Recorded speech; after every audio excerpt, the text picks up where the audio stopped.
Hey guys, Dave Anderson here, Helicool's Helipad. You asked me to consolidate all of my videos back onto the Helicool's Helipad channel. So here's another one that is really pretty cool. You guys enjoy and stay tuned.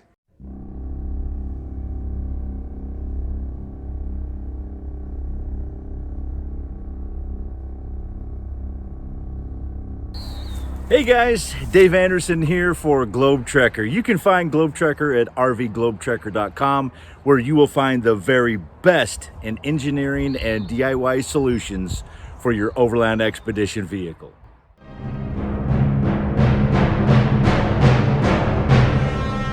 Now, typically, Globetrekker does not do the interiors, except for we do have some 4x8 sheets of the FRP with the Asdel onboard as a backer.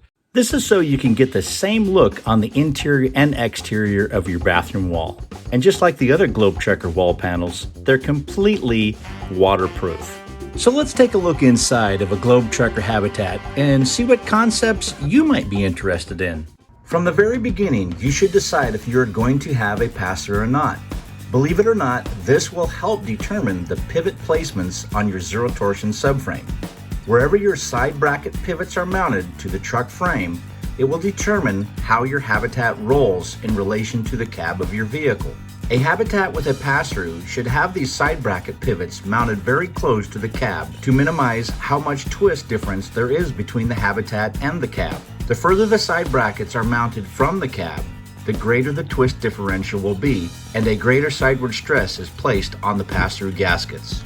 Next, you should determine the size and location of the bathroom shower. This will determine important locations of vents, ceiling lighting, some windows, and most importantly, interior walls. All of these items, with the exception of the window placements, are required need-to-know aspects to properly plan your wiring schematic and ceiling wiring preparations prior to gluing the Globetrekker thermal break aluminum corner extrusions to the ceiling panel. A general wiring guide video is available from Globetrekker to go over wire planning. A link will be available in the description of the general wiring guide video. Another very important pre-planning step is to determine the placement of your solar charging and monitoring components, electrical distribution and capacity components, and your controller components. Globetrekker has certified Victron dealers that can help determine space requirements for the size of system that your choice of electrical appliances demand.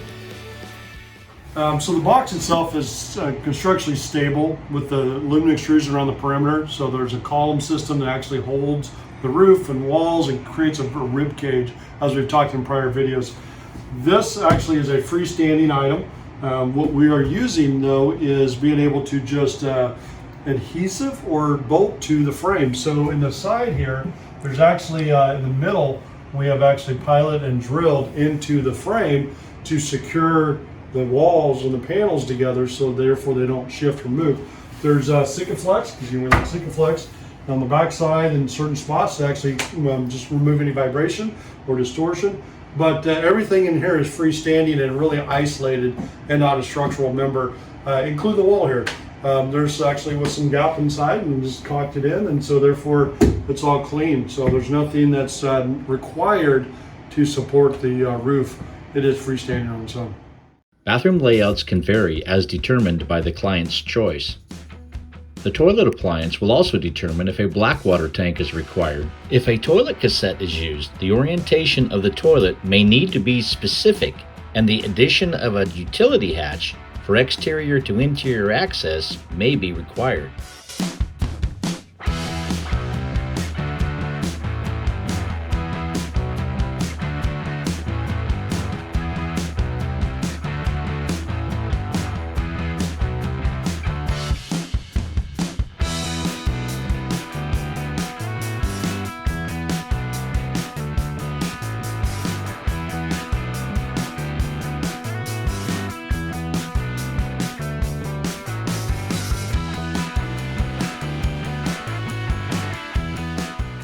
And then of course the water tank. 37 gallons water tank. Is that where it's going to sit? That's where it's going to be. It's going to strap it down right there, fill it in.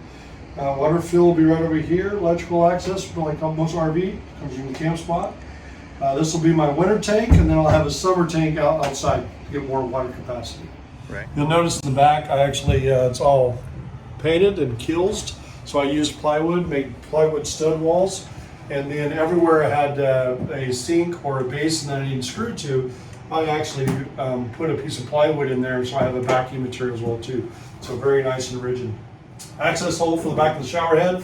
So we lift that up, access the shower port.